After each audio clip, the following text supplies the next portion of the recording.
Welcome back, thanks for tuning into Reddit Cheating Stories. Please subscribe to our channel, thanks. Let's dive in. Mark loved his wife, Sarah, with a kind of quiet, steady devotion that had been the bedrock of their 10-year marriage. They lived in a comfortable suburban house with a neatly manicured lawn, a symbol, Mark thought, of the orderly and predictable life they had built together. Sarah, a beautiful woman with sparkling eyes and a warm smile, worked as a graphic designer. Mark was an accountant, a profession that suited his methodical nature. Their life wasn't exactly thrilling, but it was comfortable, secure, and, or so Mark believed, built on a foundation of mutual love and respect. He cherished their Sunday morning rituals, Sarah making pancakes while he read the newspaper, followed by a leisurely walk in the park. These small moments, these quiet routines, were the fabric of their happiness. One Tuesday evening, Mark arrived home from work a little earlier than usual. He'd finished a big project and his boss had given him the rest of the day off. He decided to surprise Sarah with flowers and maybe take her out for dinner. As he unlocked the front door, he noticed something immediately amiss. A large, ornate vase that usually sat on the entryway table was lying shattered on the floor, shards of porcelain scattered like fallen stars. "That's odd," he muttered to himself. Sarah was usually meticulous about keeping the house tidy. He cautiously stepped inside, calling out, "Sarah. Honey, I'm home." No answer. He walked through the living room, noting a discarded scarf on the sofa and a magazine lying open on the coffee table, further evidence that Sarah was home, or had been recently. He found her purse on the kitchen counter, confirming his suspicion. "Sarah," he called again, his voice a little louder now, tinged with a hint of concern. Still no response. He decided to check the bedroom. As he approached the closed door, he heard a muffled sound, a rhythmic thumping that made his stomach clench with a sudden, inexplicable dread. He hesitated for a moment, his hand hovering over the doorknob. What if she was sick? What if something was wrong? He pushed the door open. The scene that greeted him was like a punch to the gut, a brutal, agonizing blow that stole his breath and shattered his world. Sarah was in bed. Not sick, not injured, but locked in a passionate embrace with a man who was definitely not Mark. The stranger was muscular, with dark hair and a predatory glint in his eyes. He was completely naked. Sarah, equally unclothed, had her eyes closed, her face flushed with pleasure. Mark stood frozen in the doorway, the bouquet of flowers clutched in his hand, his mind struggling to process what he was seeing. The air was thick with the scent of sex and betrayal. Time seemed to distort, stretching out into an agonizing eternity. Finally, Sarah opened her eyes. Her gaze met Mark's, and the expression on her face shifted from blissful ecstasy to stark, naked horror. The color drained from her face, leaving her looking pale and ghostly. "Mark," she whispered, her voice barely audible. The stranger, startled, scrambled off the bed, grabbing his clothes. He didn't say a word, just shot Mark a look of cold indifference before disappearing into the bathroom, presumably to get dressed. Mark remained rooted to the spot, his body trembling, his mind reeling. He couldn't speak, couldn't move, couldn't even think. He just stared at Sarah, his eyes filled with a mixture of disbelief, pain, and a profound sense of loss. The silence in the room was deafening, broken only by the sound of Mark's ragged breathing and the faint running of water from the bathroom. Sarah, still lying in bed, pulled the covers up to her chin, her eyes fixed on Mark, pleading, desperate. "Mark, please, let me explain," she finally said, her voice trembling. He found his voice, a low, guttural sound that barely resembled his own. "Explain." "Explain what, Sarah? Explain how you could do this. Explain how you could betray me like this. Explain how you could destroy everything we've built together." Tears streamed down her face. I don't know," she stammered. "It just happened. It just happened." Mark repeated, his voice rising in disbelief.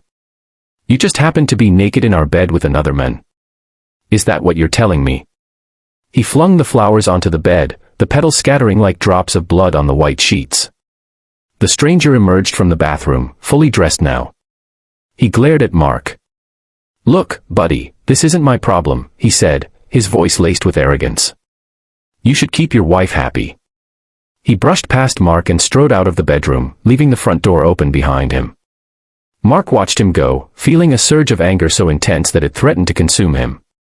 He wanted to run after him, to punch him, to make him pay for the pain he had inflicted. But he couldn't move. He was paralyzed by shock and disbelief.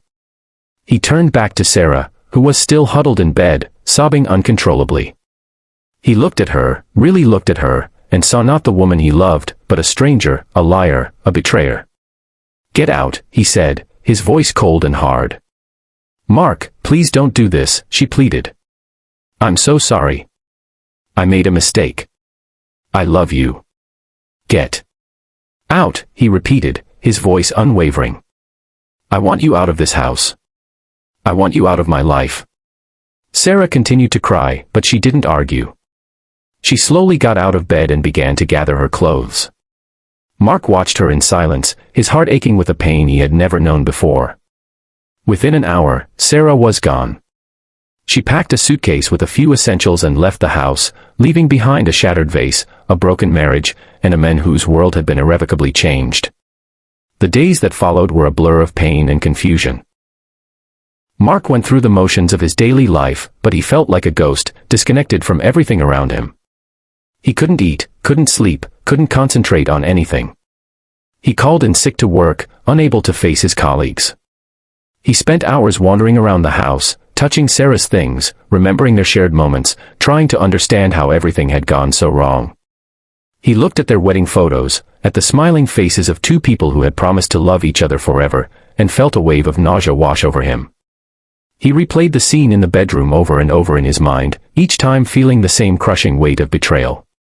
He couldn't understand how Sarah, the woman he had trusted implicitly, could have been capable of such a cruel and devastating act. He confided in his best friend, David, who listened patiently and offered words of support. David was shocked by the news, but he reminded Mark that he was a strong and resilient person, and that he would get through this. "You deserve better than that, Mark," David said. "You deserve someone who will love and respect you, someone who will cherish you the way you deserve to be cherished." Mark appreciated David's support, but he couldn't shake the feeling that his life was over. He felt like a failure, like he had somehow failed as a husband. He wondered if he had been too complacent, too boring, too predictable. Had he driven Sarah into the arms of another man? He considered confronting Sarah, demanding answers, but he realized that it would be pointless. Nothing she could say would undo the damage that had been done. Instead, he decided to focus on moving forward. He knew it wouldn't be easy, but he was determined to rebuild his life, to find happiness again. He started by taking care of himself. He began exercising regularly, eating healthy food, and getting enough sleep. He reconnected with old friends, spending time with them and rediscovering his hobbies. He even started taking a painting class, something he had always wanted to do but had never had the time for. He also sought professional help. He started seeing a therapist, who helped him process his emotions and develop coping mechanisms. The therapist encouraged him to focus on his own needs and to learn to love himself again. Slowly, gradually, Mark began to heal. The pain of Sarah's betrayal didn't disappear entirely, but it became less intense, less all-consuming. He started to see a future for himself, a future that didn't involve Sarah. A few weeks later, Mark received a letter from Sarah. He hesitated before opening it, unsure if he was ready to hear what she had to say. But curiosity got the better of him, and he finally tore open the envelope.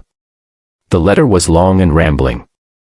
Sarah apologized profusely for her actions, admitting that she had made a terrible mistake. She claimed that she had been feeling neglected and unappreciated in the marriage, and that she had sought attention and validation from another man. She went on to say that she had never intended for things to go as far as they did, and that she regretted the pain she had caused Mark. She begged him for forgiveness, saying that she still loved him and that she wanted to try to make things right. Mark read the letter with a mixture of emotions. He felt a flicker of sympathy for Sarah, but he couldn't forgive her. The trust had been broken, and he knew that he could never truly love her again. As he reached the end of the letter, he noticed a postscript. It was just a few lines, but they sent a chill down his spine. "There's something else you should know," Sarah wrote. "The man I was with, his name is David. He's your friend." Mark stared at the letter in disbelief. David. His best friend. The man who had offered him support and comfort during this difficult time. It couldn't be true. But as he thought about it, he realized that it made a strange kind of sense. David had always been a little too interested in Sarah, a little too complimentary, a little too eager to spend time with her. Mark had dismissed it as harmless flirting, but now he saw it in a different light. He felt a surge of anger, even greater than the anger he had felt towards Sarah. He had been betrayed not only by his wife, but also by his best friend. The two people he had trusted the most had conspired to destroy his life. He immediately picked up the phone and called David. "David, we need to talk," he said, his voice tight with anger.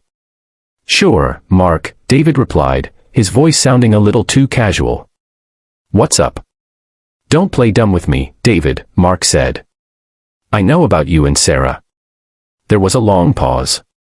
"Mark, I don't know what you're talking about," David finally said, his voice trembling. "Don't lie to me, David," Mark said. "Sarah told me everything." Another pause. "Okay, fine," David said. "It's true. I was seeing Sarah." "How could you do this to me, David?" Mark asked, his voice breaking. "How could you betray me like this? You were my best friend." "I don't know, Mark," David said. "It just happened. I never meant to hurt you." "You never meant to hurt me?" Mark repeated, his voice filled with sarcasm. "You slept with my wife, behind my back, and you say you never meant to hurt me." "I'm sorry, Mark," David said. "I truly am." "I don't want your apology, David," Mark said. "I want you out of my life. I never want to see you again." He hung up the phone, feeling a mixture of anger, sadness, and disgust. He had lost not only his wife, but also his best friend. He was alone.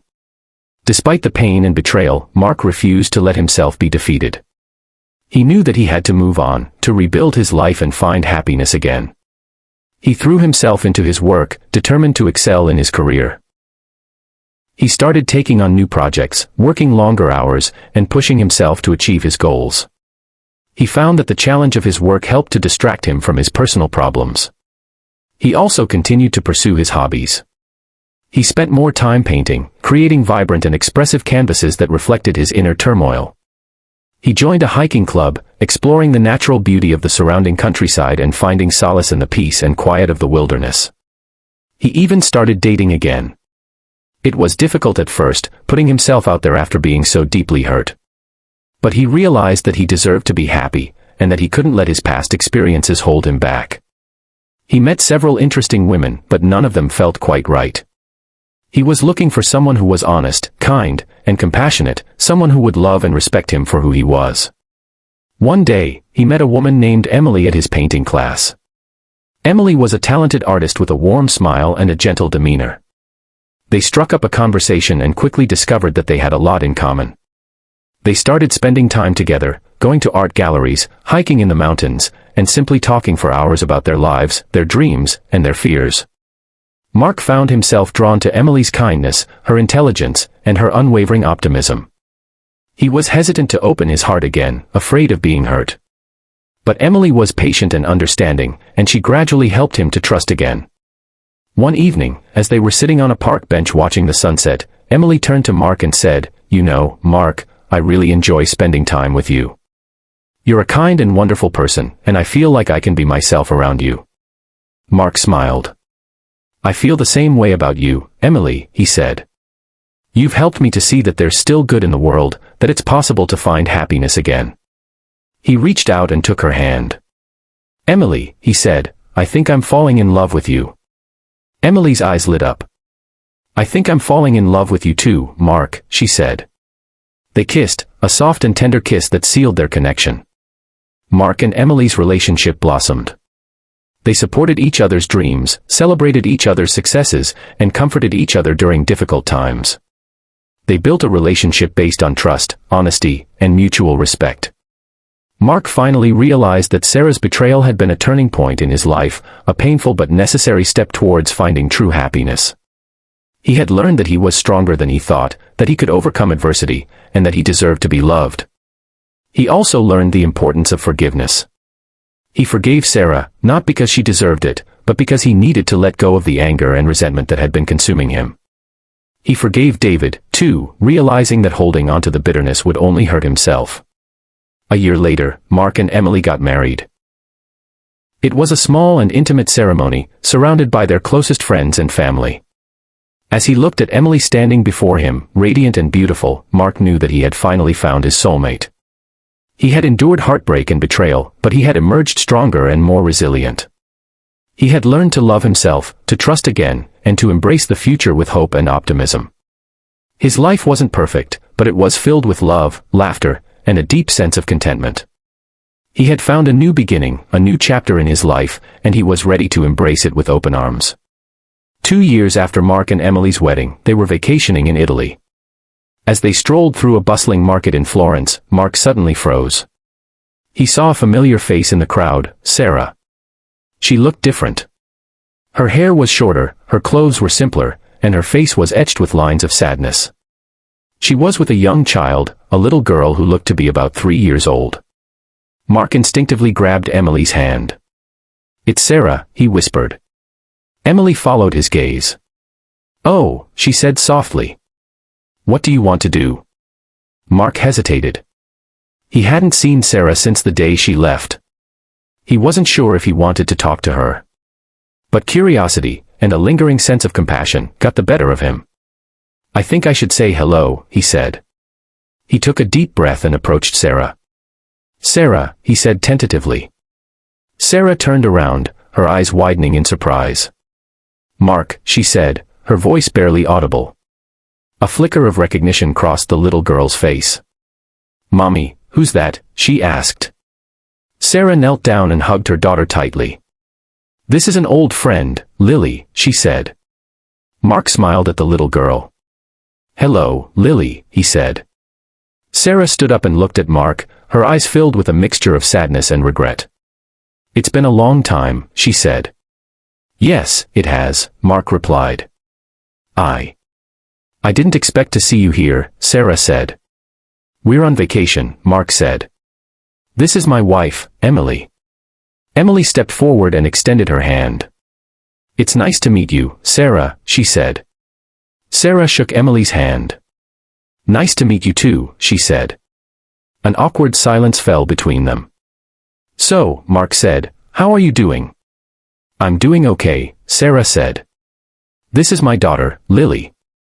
"She's beautiful," Mark said. "Thank you," Sarah said. "She's the best thing that's ever happened to me." "And David?"